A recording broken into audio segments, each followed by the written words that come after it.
Hi, I'm Erin Penson-Sadler, and welcome to the University Report. Joining us is Zora Sampson. Hi, Zora. Thank you for joining us today. Well, thank you very much. Today she's going to be talking about Banned Book Week, which is next week, and explaining a little bit about each book that is banned. So will you talk a little bit about what Banned Book Week is? Yes. You'll probably see posters of this all over campus, and that's to remind you that October 1st through 5th, Monday through Friday, we're going to be celebrating Banned Book Week in the library. We're going to have a big comfy chair over in our current reading area by the front glass windows, and on either side will be piles of books that have either been banned or challenged. Banned means they took it off a shelf, and challenged means it was off for a while and there was a big discussion, and maybe it ended up back after a while. And I brought with me some examples. By the way, for all of our students on I think it's Wednesday, the 3rd of October from 3 to 4 in the afternoon, we're going to have cake and punch, and you can come join us. And during the whole week, if you want to come read a banned book, we'll take your picture. Just come over to the desk and tell us you want your picture. We'll put it up on Facebook, and we'll show people that you were doing something dangerous and reading a banned book. All right, and do you want to explain a little bit about each of the books that you brought along? Just some examples of things that have happened here, and I think most of these actually have been challenged or banned, even in the state of Wisconsin, believe it or not. Things happen here too. This is the Diary of Anne Frank, and it was banned in some countries for its positive portrayal of Jewish people, but in this country it was often banned because it was so frank in talking about what was going on with a young female body. So they thought it was too sexually explicit. Oh, here, I'll let you take those.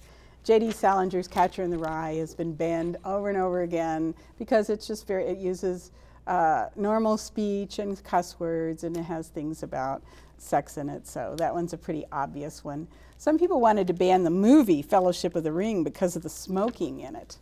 But, and here's Harry Potter, which just the idea of witches is enough to have it banned. I actually talked to someone once who was challenging a book, and I said, and, this was in Oklahoma, not here in Wisconsin, but I asked her, why are you challenging these books? And she said, because she went to a conference, and at the conference they gave them out lists and said, you shouldn't have these books, and so she'd never read any of them.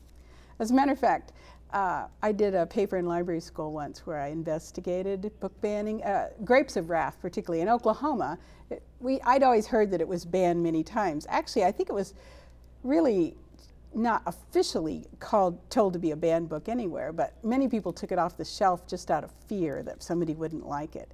And there was a senator way back in the day called Boren. His son is now the president of the University of Oklahoma, and his son was also a senator for Oklahoma for a long time.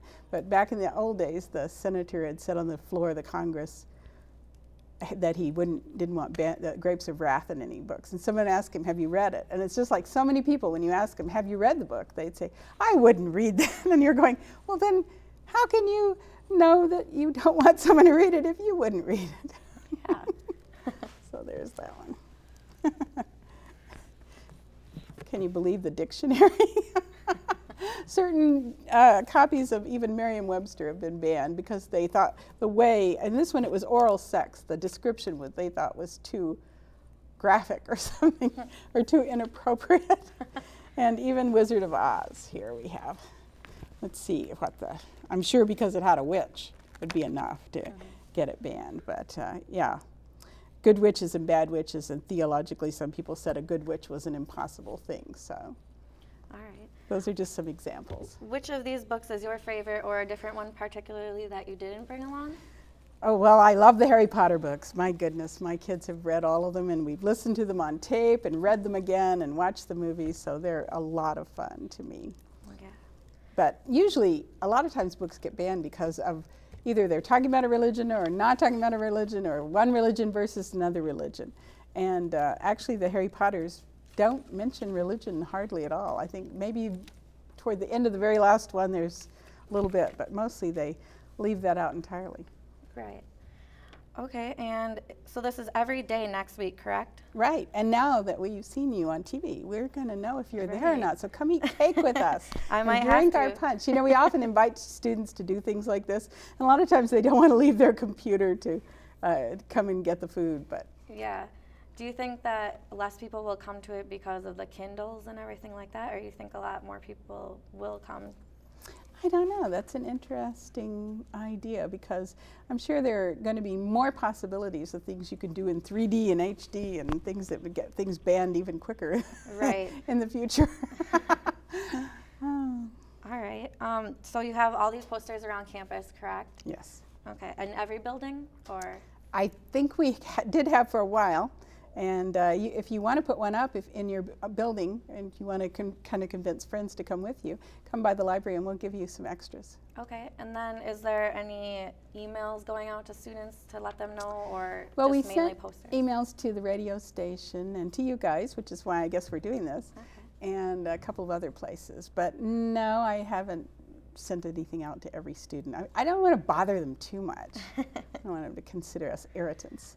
We just want to be there to support them. All right. On what floor in the library are all these books sitting on?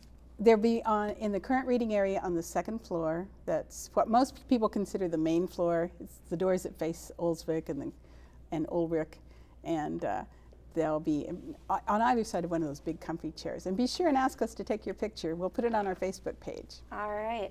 So Band Book Week is next week. Thank you, Zora, for joining us, and we'll be right back after the short PSA. Thank you.